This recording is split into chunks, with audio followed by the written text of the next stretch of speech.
Magic Foundations is coming out very soon, and I'm really excited for a lot of the cards coming out in this set. And today, I want to take a look at a few of the black cards that I am very excited to play. Now, these may or may not be the most competitive cards in the set, but these are the cards that I am personally most excited to play. So let's get it started with Bloodthirsty Conqueror.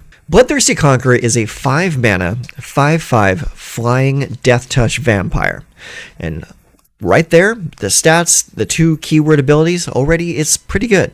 But the other effect on the card is really what I am excited to play this card for. And this card reads, whenever an opponent loses life, you gain life. So every time the opponent loses life of any kind, be it from combat damage, be it from pain life, taking damage from pain lands, any kind of life loss that the opponent suffers, you gain that much life. Now that's pretty damn good, but here's where it gets even spicier. You pair this with the Enduring Tenacity enchantment that came out in the most previous set, Duskhorn, and you've got a infinitely looping combo that just one-shots any opponent. Because the Enduring Tenacity reads, whenever you gain life, target opponent loses that much life. So you put the Bloodthirsty Conqueror down on the table while you already have Enduring Tenacity out, and you hit the opponent for like any amount of damage. The opponent loses life, you gain life. The fact that you gain life then triggers the Enduring Tenacity to make the opponent lose life. And there's this cycle that goes on and on and on and on until the opponent is completely drained of health. And in most cases, that's going to win you the game. Unless they happen to have a Platinum Angel on the table. But cross that bridge when you get to it, right? Next up, I want to talk about Liliana Dreadhorde General.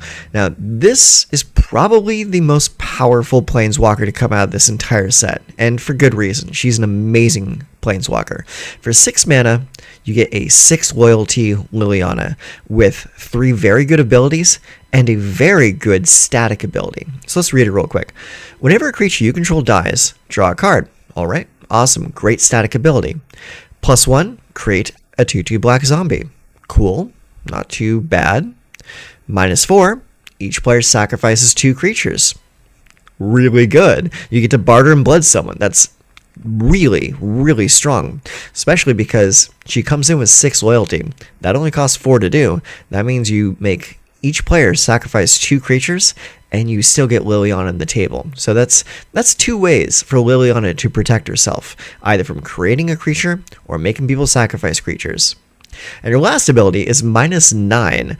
Each opponent chooses a permanent they control of each permanent type and sacrifices the rest. So she literally casts Cataclysm. Like 3 really strong, relevant abilities, a banger of a static ability just on the card, and 6 loyalty for 6 mana. It's a damn good card, especially if you pair it with green and ramp it out a little bit sooner than turn 6. It's really strong. Then I'm really excited to play it. Next, we're taking a look at one of my all-time favorite creatures, Massacre Worm. Massacre Worm is a 3 colorless, 3 black mana, 6/5 Phyrexian worm that reads, when this creature enters, creatures your opponents control get -2/-2 until end of turn. So it's a 6/5 for 6 that comes in and casts Infest on your opponent's board and just nukes any small creatures, takes care of any kind of token strategy. It's like sets you up really well to come crashing through with your other creatures. Aside from that, it has another ability on it that reads, whenever a creature an opponent controls dies, that player loses 2 life. So you drop it on the table, you nuke their board, and then you nuke their life total. It's just such a good effect for only 6 mana. You can definitely expect to be seeing a lot of this card going forward, even if you're not playing against me. Next up is another old favorite of mine. One of my all-time favorite decks that I played in the past was a blue and black Vampires deck, and this was an all-star in that deck. It may not hold up as well today, but I certainly will be trying it out. And this creature is Castria Highborn. Castria Highborn is a very well-costed creature. It's a 2/2 for 2 black mana, and it's a vampire shaman. So any vampire deck would be very happy to have this, but the ability is why you're playing it. Whenever this creature or another vampire you control dies, you may pay 1 black mana. If you do, target player loses 2 life and you gain 2 life. So even if you're not playing like a self-sacrifice build, you're just playing like a mid-range build, and your opponent just starts killing your creatures, which they most likely will, then if you've got the free mana, then pay a little bit of black mana, suck a little bit of life out of your opponent, and just get profit.